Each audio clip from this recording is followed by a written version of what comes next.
amahoro amagande n'amafaranga nibyo twifuriza mu mwese mwandanye kurikirana ibiganiro bica kumbonesha kure yanyu kandi nayo yacu ya Look Media. Ikaze mu kiganiro ca Look Sports ndetse n'ibindi biganiro bigiye bitandukanye musanzwe mushikirizwa hano kuri Look Media. Ni Boris Ingabire Jules muri studio za Look Media, ndi kumwe na Alain Loris Ndongozi ndakwamukije. Ya Alain ndakwamukije Boris na ramukije namwe bakunzi ba Look Media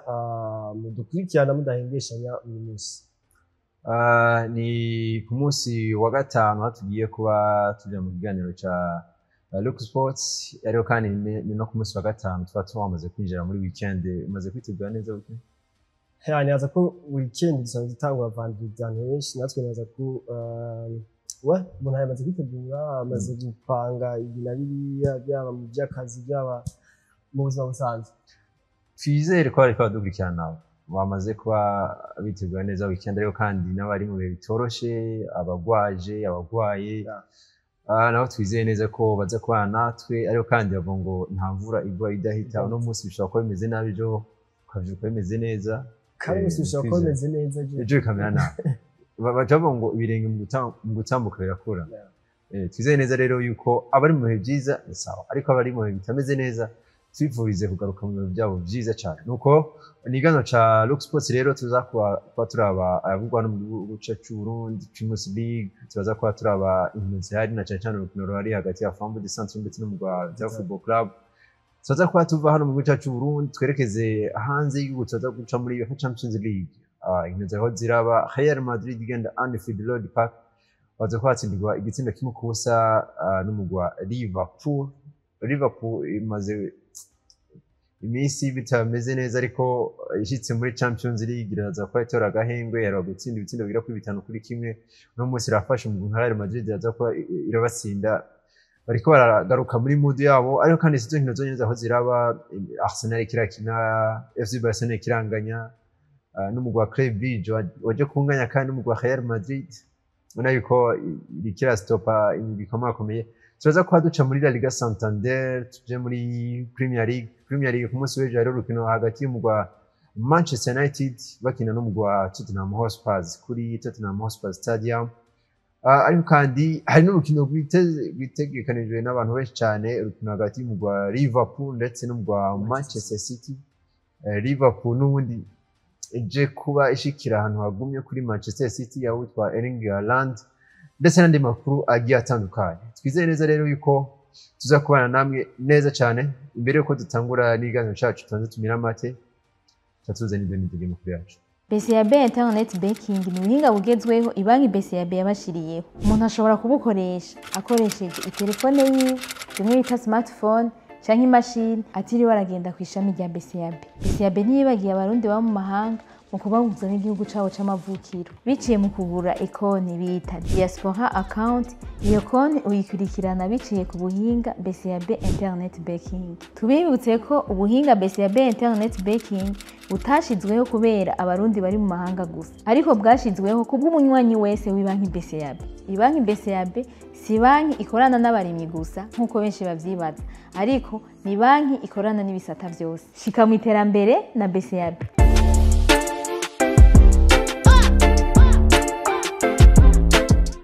Turasubiye kubaha ikaze kandi dore muri Primus League ku munsi ugira 11 mu higanwa rya Primus League. Hari inkino zigiye zitandukanye, turahera ku rukino novuga hagati y'umugwa wa Flambeau du Centre ndetse n'umugwa wa Vitaro Football Club. Ni Flambeau du Centre iyo novuga ko ibintu bimeze neza, ariko kandi n'umugwa wa Vitaro tuzi yuko iyo bihuye na Flambeau du Centre ni byose ikomakomeye. Hagati ya Flambeau du Centre ndetse n'umugwa wa Vitaro Football Club urabona biza ko bigenda gute? Bonaza ko ni imigwi ibiri novuga ko iri mu bihe bitandukanye, n'imigwi ibiri novuga ifise na nivo zitandukanye uyu munsi. Twikanye ko n'umugwa wa Vitaro ni champion wa Primus League mu myaka inyuma yo avana ne pass.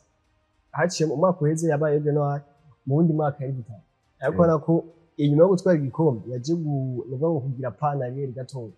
Mu mwaka uheze ho inyuma ya saison baje kuba bakuramo abakinnyi bakomeye benshi, baje kuba batwara umumenyereza wabo no Sao Paris ari umugwa wa Vitaro uno munsi. Ninaza ko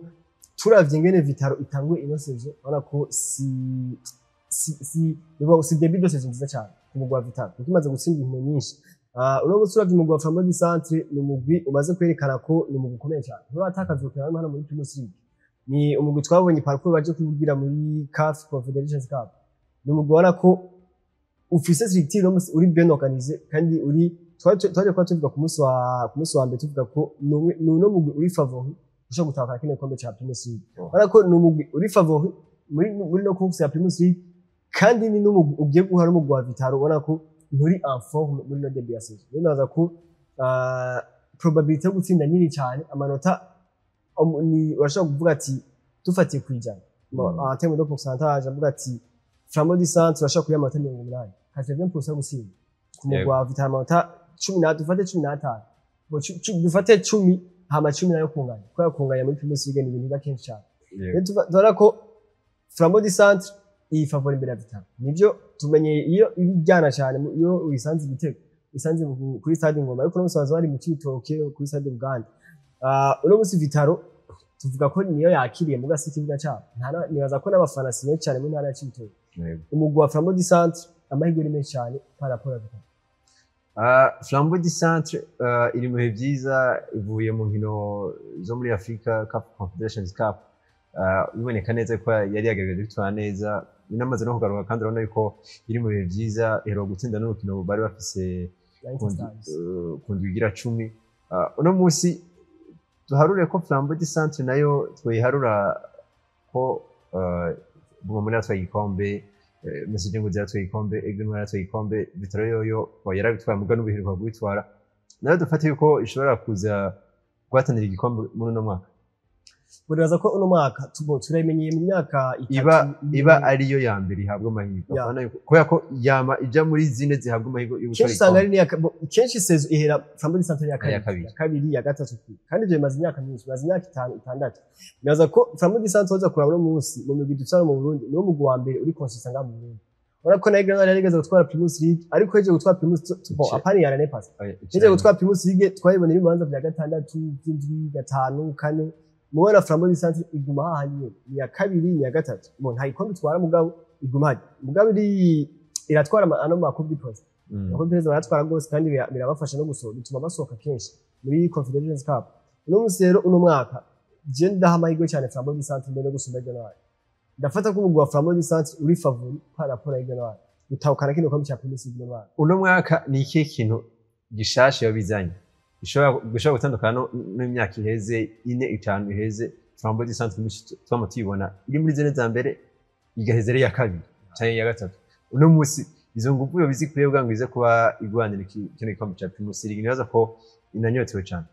bonaza ko ikintu cya mbere ni motivation y'abakinnyi ba Flambeau du Centre bafise kandi ko tuyibona amapimi baje ko turabavuga Aigle Noir nabonye bafise motivation ariko pas même niveau ya Flambeau du Centre kuko Flambeau du Centre uravye amafaranga baje kubaha uravye parcours baje kubagira muri Confederations Cup ni jambi yagize turashaka kwemeza ko yagize parcours nziza gusumba Aigle Noir nibyo turavuga ngo Aigle Noir yakuwemo na ara ikomeye yagize iki ariko Flambeau du Centre turavye match baje kubaki turabe kuri match ya mbere bakina na Al-Ahly ubwo muri Libya ni ligi ikomeye gose ariko ko ni Flambeau du Centre yashoboye guhagarara neza imbere mu guhuza imugwi mu gihugu cya Libya avuye bikomeye zara Bengazi turatuzumva mugabo Flambeau du Centre yaragaze irabasindana match hano Bujumbura kuri stade Intwari baje kuba bakinira mu gihugu bagiye muri otu baranganya muri Libya kandi nako Flambeau du Centre yatangiye kubatsinda ibisindo bibiri byose mugabo eske inguvu bashiramwo cyangwa bashizemo muri mu gutegura inkino za CAF Confederations Cup uribaza ko boza kuzikoresha mu nkino 15 zindi za phase retour peut-être n'izi zindi zisigaye za nibaza ko inguvu zo zirimo kuko no musi Flambeau du Centre abakinya zo ofise mu twakoti uno musi turasumira ngo mu nisi kuko twashoboye kwerekana nivo nk'ijya anye muri CAF muri mu mega muri ku mugabane wa Afrika twashoboye kwerekana nivo nk'ijya imbere Al-Ahly nivo nk'ijya imbere mu wa Singida Singida sumugumuke Singida sumugumuri mu gukomeye higaje muri Tanzania twese turarizi nyene Premier League na turarizi ko ni higanwa rikomeye cyane no musi Singida igiye iri muri mu matsinda ya Confederations Cup nibaza ko Flambeau du Centre niyo yagumana iyo ntuze inguvu yerekanye muri CAF Confederations Cup nta kibuza rakimwe twaza gushaka kuri Aigle Noir yakinyiranye yerekanye inguvu ntiyademerise cyane yerekanye inguvu zitari nke imbere mu Rwanda n'ibindi bakema match abiri meza mugabo no mwaka nibaza ko Flambeau du Centre kuko igitwa mvugo izi motivation Aigle Noir yaronse bo Yego. barazimenyereye Yego. nibaza ko muri Aigle Noir baronka motivation inshuro nyinshi Yego. muga Flambeau du Centre si kenshi bonike barayaronka muga bapara nkajya baronse n'umwana nimba barabonye ko uburongozi bashigikira uburongozi bukunda umusaruro batanga nibaza ko birakunda cyane ko Flambeau du Centre iba favori isumba Aigle Noir nuko reka nibaza tunabandaniza no kuri Aigle Noir nayo iraza kuba iriko irakina n'umugwi wa Ngozi City. Ni Ngozi City ubona yuko kuva ivuye muri iva muri première division ija muri deuxième division ubona ko yahakwicigwa yaragiyeyo ntiyanatevyeyo icirasubira kuduga mu cicaro ca mbere mu gihe tuba tumenyereye imigwi iyo irinze ija mu cicaro ca kabiri kugaruka muri première division biraza kuba bibagora ariko urabona yuko Ngozi City yaraje kuba imara umwanya mutoyi noneho ishitse no muri Primus League ubona yuko yitwaye neza uno munsi ni iri muri ama ekipa amwe twaje kuba tubona atera n'ubwoba ama ekipa akomakomeye iraza kurikira kina n'umugwi wa Aigle Noir. Aigle Noir ifise ako kantu kuko iheruka gukina n'abarabu ekipe ya mbere ikomeye ekipe ya mbere ifise ibikombe byinshi ku isi yose iraza kuba iriko irakina n'umugwi wa Ngozi City biraza kubigenda gute hagati y'abagwanyi ndetse n'umugwi wa Ngozi City nibaza ko azoba ari match igoye cyane ku bandi Aigle Noir zori match igoye cyane ku bandi Aigle Noir bizo bigoye cyane kuri Ngozi City kuri Ngozi City kuri ekipe izo bigoye mugabo kuri kubafana ku bantu baramasha avuga ati Ngozi City sinzwe na Aigle Noir nta gitangaza kibi mugabo bavuga ati Aigle Noir igatsinda na Ngozi City abantu benshi baza kubatangaza nuvuga ko Aigle Noir niko niyo iriko pressure nyinshi gusumba Ngozi City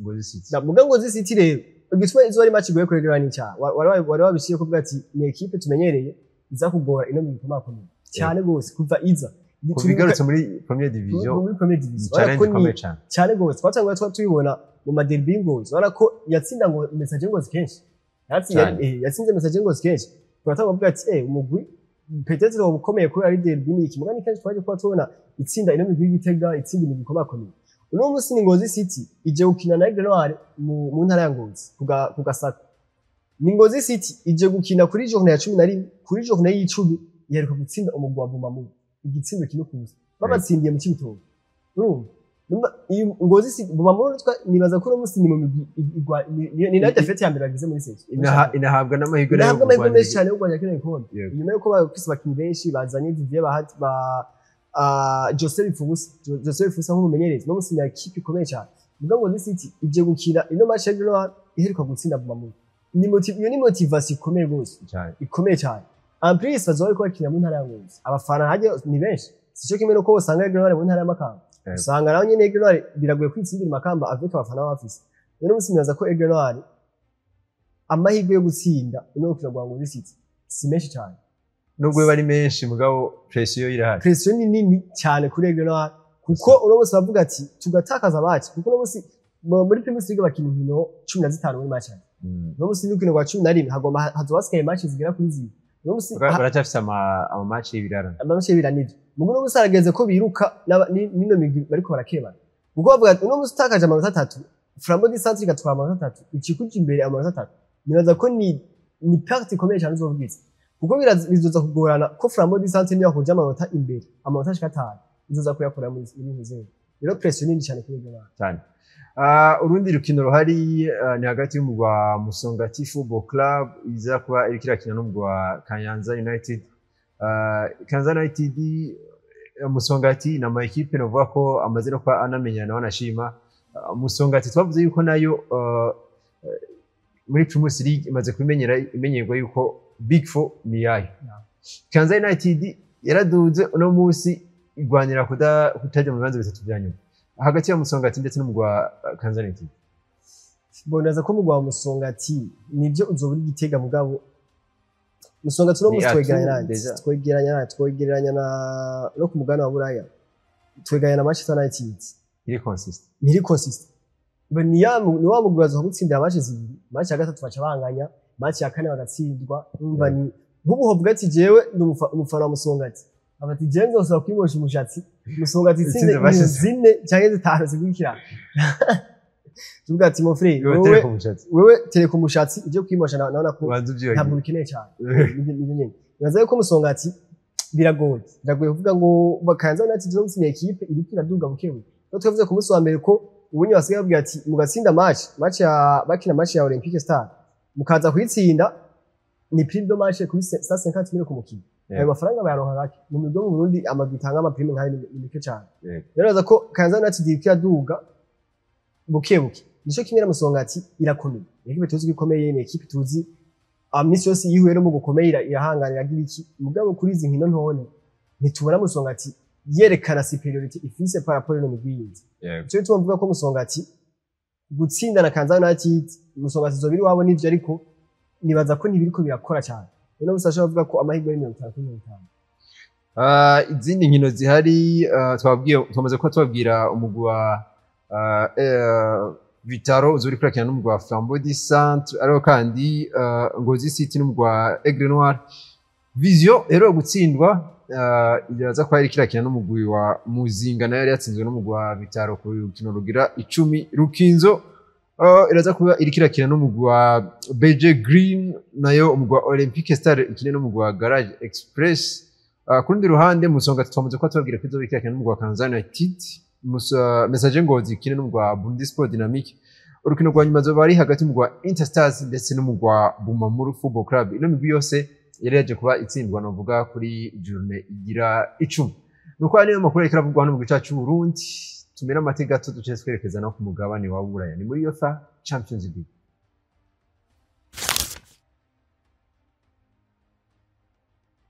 kuri journée igira 4 muri UEFA Champions League muri no mwaka wa 2025 shira umwaka wa 2026 umugwi wa Paris Saint-Germain rero gutwara ni tenant du titre rero gutwara kino gikombe cha UEFA Champions League aje kuba uhura n'umugwi wa Bayern Munich witwa Vincent Kompany babatsinda ibitsindo bya kuri 2 kuri kimwe ni PSG ari muri forme nziza ni Bayern iri muri forme nziza guhura kwino migwi ava ko yari miriro yari kiraka biza kwa birangira Vincent Kompany yeretse ruzindike yuko ekipe yiwe nayo uno munsi ishobora kugwanira igikombe cha UEFA Champions League yani ora ko ni no Bayern Munich gize inkino 16 zikurikirana itanga nije kandi ndatsinze 16 victoire consecutive none ni rokoro ku mugabane wa Burayi ni byambere inkino zitangura sezo ndimo gutangura sezo match 16 idatsinzwe nari ora ko abantu bitwa Vincent Kompany baje kwamuzana mu Bayern Munich abantu bavuga ati avuye muri Burnley kandi yari nakorose ngo yamenyeje yikuye muri Championship ayiduza muri Premier League acha nayikoro ngo baza kumukura mu Burnley ayiduze gukorora bamuze mu Bayern Munich ora ko ni trust bara mwize biteye ubwo nimba ni kandi ko umusaruro ariko awutanga ko arawerekana kuko umusaruro ko Bayern Munich ni mu ekipa goye cyane ateye ubwoba ku mugana wa Burayi cyane gose nibaza ko gutsinda PSG ni bari message ni message ikomeye ni message ikomeye uko banayitsindiye Parc des Princes baje ko bayitsinda Parc des Princes wala ko si ibintu byoroshe gutsinda Paris Saint-Germain yuno ya Luis Enrique muri kino gihe ukayitsindira bagafata ici c'est Paris bakafuta bakaba ici c'est Munich ngo baje ko bahinduye nibaza ko Bayern Munich yatanze message ikomeye ko no mu pretender wino Ligue des Champions muri no mwaka Vincent Kompany ariko akora job nziza cyane dusaba tumenyere yuko Bayern muri UEFA Champions League ni equipe ikomeye cyane iri no ma equipe ya mbere afite ibikombe byinshi banashima kandi dusaba tunazi yuko Bayern ngaki dusanga itari mu favori ba UEFA Champions League ariko kubona bafashe tenant du titre yero gutsinda n'ibitsindo byinshi cyane umenga byari 7 kuri kimwe nuva yuko kame itsinze equipe ikomeye baje no kuba bahahombera umuraterare wabo bose abaratero bose n'ujya mu Portugal wese arabaye no Mendes kandi nyina zomara Mr Tarimi atakora ki kurande rwa Paris ho humva ntihahombye Paris yonyene na Maroc irahomba ko bagiye ukwezi kumwe ngo batangure kan Coupe d'Afrique ni ruhomba kandi nabonye ko ashobora kumara ni 6 au 8 semaines uvuga ngo 8 semaines zishitsa zibara amezi mba ko azoza kugira kane yatanga ashaka guhara uruhombo rukomeye cyane kuri equipe de Maroc tugarutse kuri Bayern ubona neza yuko tuyishire muri equipe za mbere zihabwa amahirwe uko nitsinze Bayern Munich no munsi ifise atu novuga ngo isubira indi migwi ku mugabane wa Burayi yose kuko turavye akarorero yose ingenda bwira igituma kuko turavye uno munsi nk'akarorero dufatire kuri ni nakaro gasanzwe kuri Manchester City Yego. cyane tuba dufate no kuri Real Madrid iyo migwi ibiri ni imigwi bo no musi mu nkino dufashe inkino zitanu ni imigwi ubona ko ntimeze nabi cyane iri kwiraza imeze neza bukewe ariko ni imigwi idepanda ku mukinnyi ugiye kuraba imbere Man City no musi wafata kuramo harandi ubwo n'amastat aravyerekana mu bitsindo 19 bamaze gutsinda muri Premier League Manchester City handi afise mu 13 ngo ni equipe niwe yihetse wenyine muga Bayern Munich biratandukanye Bayern Munich afise abantu bari decisive bashika kuri attack yose no usuye kuraba ari Kane ni bo wowe nitwe twanamuvuga ucuza kuri Luis Diaz no bakora muri Liverpool uno musere decisive afise ibitsindo byinshi afise abapaze decisive menshi Michael Rice wese nuko nyene ibitsindo byinshi ama assist menshi nibo ngo bafise abakinyi benshi bari decisive imbere nibo iyindi migwi usanga bafise umukinyi Real Madrid no musi Mbappe adatsinze igitsindo kizova kuri Vinicius ibitsindo byiwe ngo Bellingham amaze gutsinda arakora ibiharuro akoresha amalate akoresha byose nibo ngo ni Bayern Munich batandukanye n'abakinyi bose ni Harry Kane Luis Diaz na Michael Rice ni attack y'abakinyi batatu bashaka gutsinda bose kandi nizo gutangaza ubonye Serge Gnabry nawe aje gatsinda ibitsindo bo si umukinyi uzoza sezo izo hari muri ibitsindo 15 Serge Gnabry bo n'umwanya muto wiwe ni ibitsindo 15 babiri ganje pashe ngo Bayern Munich iri decisive cyane abakinyi imbere kandi urabe uno munsi bari kubagira ino sezo bari kubaterana ubwoba nk'uko barasaba abakinyi babiri batari bagwaye bavurisa amazigi uno Jamal Musiala uno Alphonso Davies n'abakinyi ngenderwa ku Bayern Munich n'abakinyi bari abatitire kandi n'abakinyi impact zabo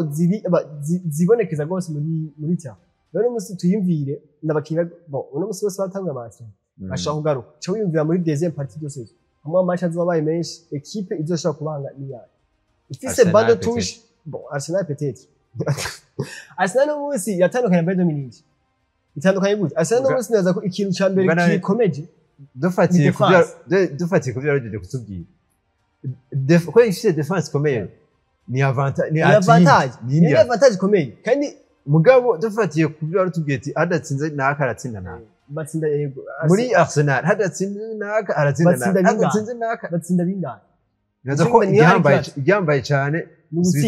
Arsenal ni ya match batsinda 2 ku busa kimwe ku busa bisha kagwi ka Slavia Prague ni 3 ku busa bisha kagwi nka Atletico Madrid ni 4 ku busa ni 4 ku busa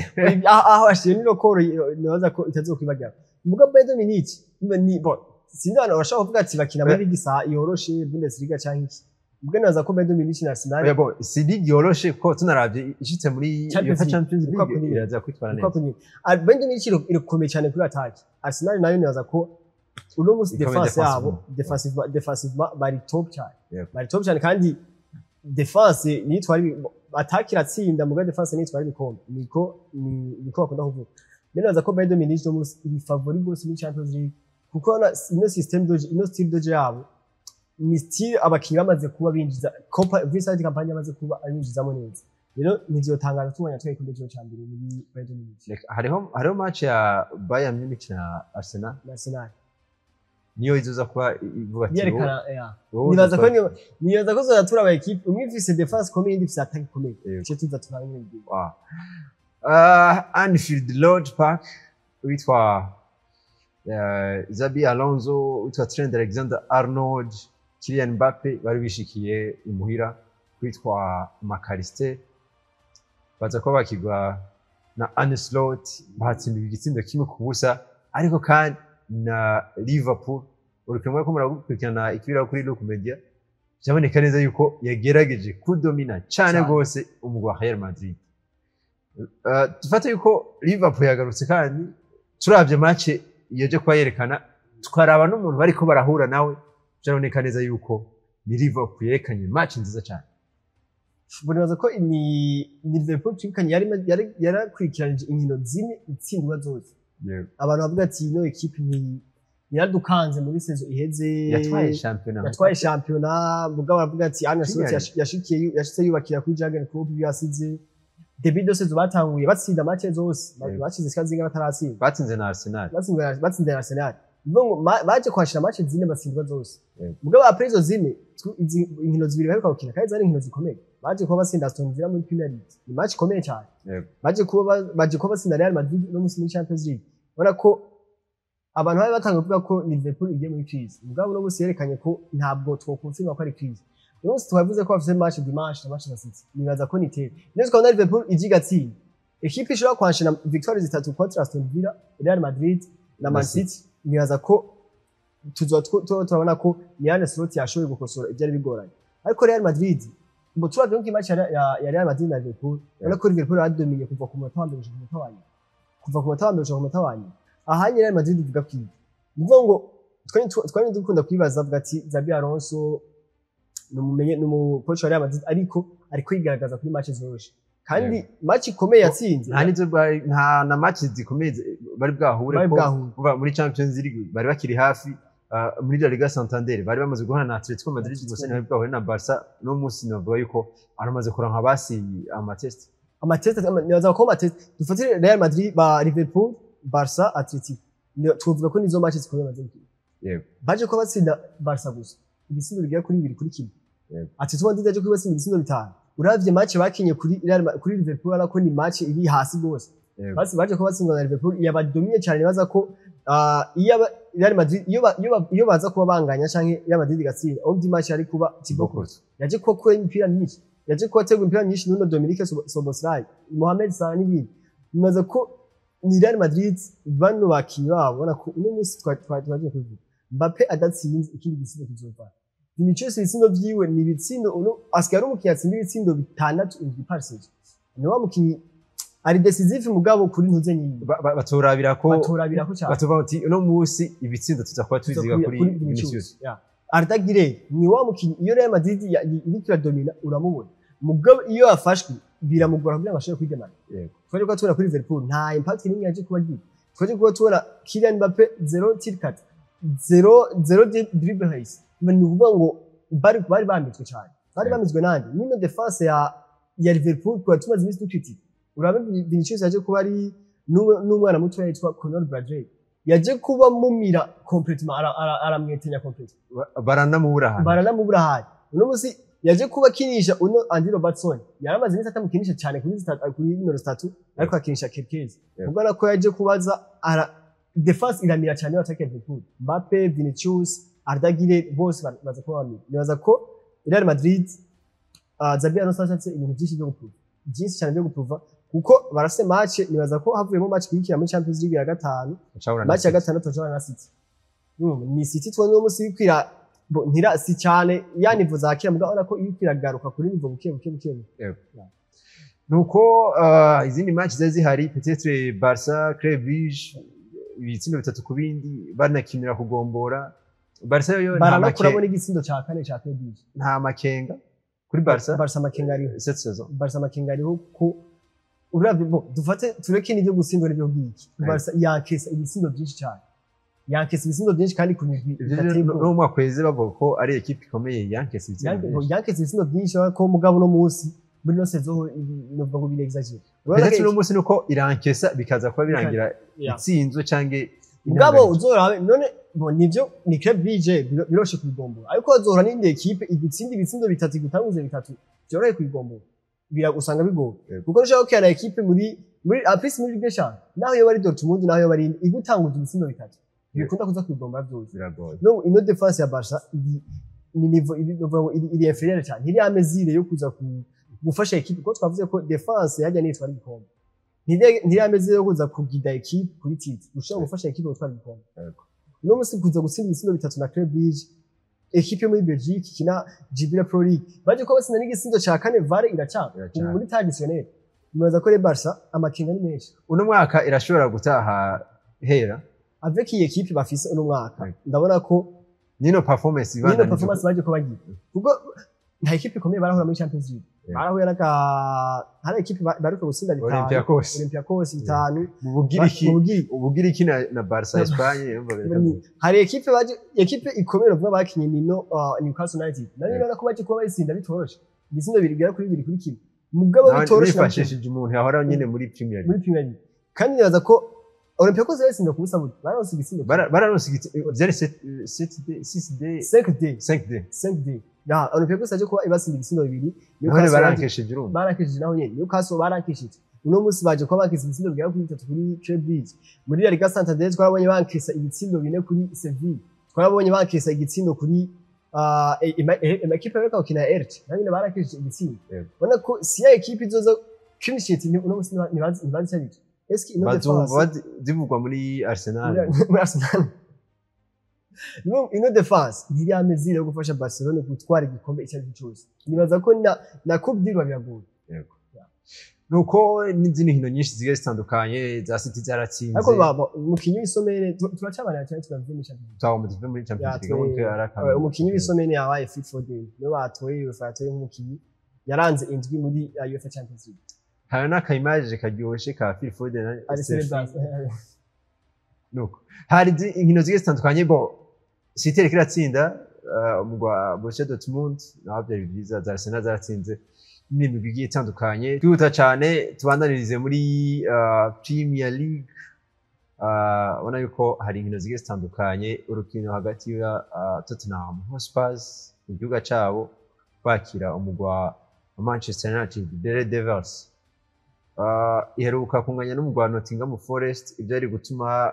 witwa The Strand United aza kuba agira icyizere cyo kwimosha muri no weekend ubwo we asuye kandi ukoze guhera hasi guhera kuri Tottenham Hotspur iheruka gutsinda yari ifite inkino zikomeye iheruka guhura n'umugwa wa Chelsea The Blues no munsi bagiye kwahura na Manchester United Amorim hano hantu araza kuba hava impundamarembe kuri Tottenham Hotspur Stadium nibaza ko Amorim yaratanga gutanga icyizere bariko baratsinda inkino zitatu zikurikirana n'ibintu byaheruka kera mugabo ni ya consistency yiwe no munsi yaje kuba nganye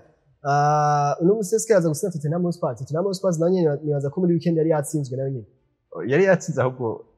Chelsea yatsinzwe na Chelsea Tottenham Hotspur yatsinzwe na Chelsea yaje gutsindwa na Chelsea uno munsi je ko yakira Manchester United bon ni Tottenham iraza kwemera yo guza gutsindwa inkino zibiri zikurikirana Manchester United iraza gushobora kugira bon kuko twatumenyeye mu mwaka heze ko hari uko nyine hobo no sijo kimwe ubunye barashobora gutsinda status zikurikirana nibaza ko mu mwaka heze nta nkino status zikurikirana bashoboye gutsinda mugabo no munsi kare mu mwaka heze baratsinda rumwe bagaca banganya zibiri bagaca batsinda urundi biva mu Manchester 5 batsinze nyinshi zari zibiri uno munsi Manchester United guzinda Tottenham Hotspur turabe no munsi equipe bafise si equipe yoroshe si equipe yoroshe nabukebuke bagiye no kubakira imbere bagiye no kubakira mu Manchester United ije gutembera Manchester United turavye match heruka n'umugabo Nottingham Forest barana ko nta bishashe ni ya Manchester United yene tuzi kuva kera baje kuba banganya ibitsindo bigera kuri 2 kuri naho nyine Manchester United igomba yaragomboye uno musi irameze guseta Tottenham Hotspur sindavyibaza sindayibona cyane kuko Manchester United bego barafite abakinnyi bakomeye bafite equipe ikomeye ariko Tottenham turabe uno Thomas Frank yaje kuba yubaka equipe iri solide muri mwaka yaje kugira amarokiti mamere turabona iri kuratsinda Manchester zaratsinze City muri nunze muri no mwaka w'nyine muri no Premier League no mwaka yarashoboye Chelsea yarayitsinze ariko nibaza ko Enze Manchester United sindayibona ko yameze gushotsa Tottenham dufate yuko Manchester United ibintu byo gutsinda match zine zitanu kwa zitandatu gushoboka kuri Amorim ari kintu ari ndoto sinibaza ko ari oxykine deja ino recruitment yiwe ntiri convince ariko ni recruitment yande imeze neza muri Manchester United kwamaze guca abamenyereza benshi nico ndavuga kuko hagaca n'abakinyi benshi kandi banakomaka n'abakinyi benshi uno musi ino recruitment yawo urabe abakinyi bose baje kubazana abakinyi basivuga ati n'abakinyi bariko baragendera ku Matheus Cunha na Bryan Mbeumo dufata babiri n'abakinyi baje kuba hano nyine muri Premier League muri Real Wolverhampton Wanderers n'umugwi uri mu kaca kangana muri Brentford n'abakinyi bagize amasezo meza mugabo eski nibo bakinyi bari uwo bako Matheus Cunha atari umukinyi mwiza urayibesha n'umukinyi mwiza yego Matheus Cunha n'umukinyi mwiza mugabo mwiza ku buryo aza gukura Manchester United aza guheka umugwi wa Manchester United ikibazo gice kiza eske ninde aza kurokora ino Manchester United ninde aza kuyikura hano hantu gangashire nibaza ko rokitwa Manchester United ikeneye kugira ngo ive muri ibibanza ireme Cristiano wundi mushasha ari mushasha ari Cristiano nukuvuga urabe twavuze abo muri Premier League daba umwataka bazanye no Benjamin Sesko umukinnyi w'ibihe by'iki eske n'umukinnyi ushobora kuza guheka equipe nka Manchester United zo musa higeze mu mwaka weze yahejeje ari 15 16 navyibuka neza ni ya equipe ikeneye kuva muri ya bibanza ize kugwanira ino top 4 ibanze igwanire Europa League kwa ntaje ivyo mwakuza igwanire top 4 mama ize kugwanira top nukuvuga no mwaka igwanire Conference League mu mwaka uzigwanire Europa League mu wundi mwaka Champions League mugabo amarogitwa bagira bagura abakinyi uvuga ngo bari mu niko no bwiza bari moyen atari abakinnyi bashobora guheka equipe kuko umukinnyi avuye muri Wolverhampton afite experience muri Wolverhampton afite experience yo gushobora kurwanira equipe nk'ikoro igume muri Mente nibyo na Manchester United zo bose visi uno musi urabe Arsenal yaje kubigura dufata karorero yaraje kubigura abakinnyi ikuye muri Espagne kuri hano ntibari kuri niveau nini mugabo si cyo Manchester United bakeneye babakinnyi barafise abandi bakinnyi basanze equipe iri bien structure mugabo Manchester United yaguze abaje icyo n'umukoci amaze kunywana na equipe mu maraso igiye kugura babandi ikeneye abakinnyi baza kuduza equipe yo mugabo bo turashaka kuvuga ati ni projet umwaka umyaka 3 mugabo uno mwaka sindiko nabona Manchester United muri top 4 sindiko nabona Manchester United ibya hafi itsinda Tottenham Hotspur nuko you will never walk alone baraza ko bariko barakina n'aba Citizens challenge ikomeye cyane kuri Arne Slot no kuri Pep Guardiola hose Guardiola sinibaza ko ari challenge ikomeye cyane nta pressure ihari cyane nka witwa Arne Slot kwa Arne Slot no munsi gutsinda no match nibaza ko ni victoire ikomeye cyane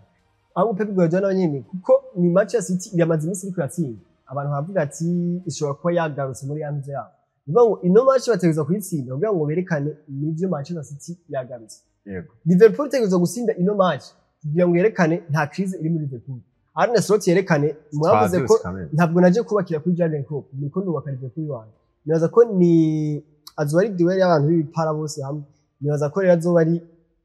challenge ikomeye kuri Liverpool challenge ikomeye kuri Manchester City niwe afite pressure nyinshi gusumba ibindi uko biri kose si Guardiola uko biri kose n'uwitwa Arne Slot nibaza ko bose kwari babiri pressure zirangana kuko no Arsenal izofise match yoroshe muri weekend kuko baravuga ati uno musi Arsenal yoza gutsinda Manchester City gatsindwa abakunzi ba Arsenal ikintu ntibashaka Liverpool ntibashaka na City tsinda bashaka draw ko bagize match biraza ko bibafasha bose bazaguma hasi kandi iyo izo bidu Man City tsinzwe utakaza amanota abiri kuri bose ni avantage komeye Man City tsinzwe Arsenal gatsinda izo bigimbera amanota agera ku 9 Liverpool tsinzwe Arsenal gatsinda izo biginyuma amanota 10 ngo equipe yose aho zifise pression nini cyane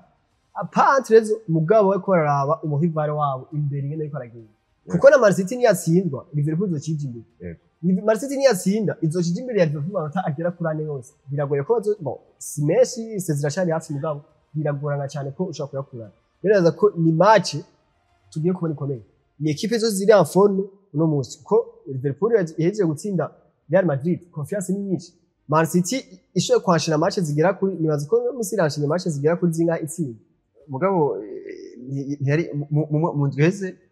yaje mu ndweze Man City yari yatsinze Bournemouth no yari yatsinzwe na Aston Villa yatsinzwe na Aston Villa Aston Villa nayo yatsinzwe na Liverpool kandi nibo Man City yatsinzwe na Aston Villa mugabo match kuri bace batsinze Bournemouth yatsinze bigera kuri bitatu nibaza ko ari bitatu harimo bibiri bya England nibaza ko uyu munsi ni Man City ni Liverpool zose cyembona ko pression ni kubgawe haza kwa hatsindanye bokuba niraza ko ni Victoria Man City n'ibitsindo byinshi bya kuri bitatu nuko reka nibaze ko nigana cyacu twaje tukirangiriza hano nyene gusa imbere ko turangiza ndabwire ko Barca iraza kwirikira kina na Celta Vigo Real Madrid iraza kwirikira kina na Rayo Vallecano Loris Ndongozi ndagushimiye nanjye ndagushimiye reka dushimire mwe mwese mwakomara dukurikirana abakunzi ba Look Sports abakunzi ba Look Media muri rusangi twizeye neza ko mwagize ibihe byiza tubifuriza kugira weekend nziza amahoro amagara ndetse n'amafaranga nibyo twifuriza murakoze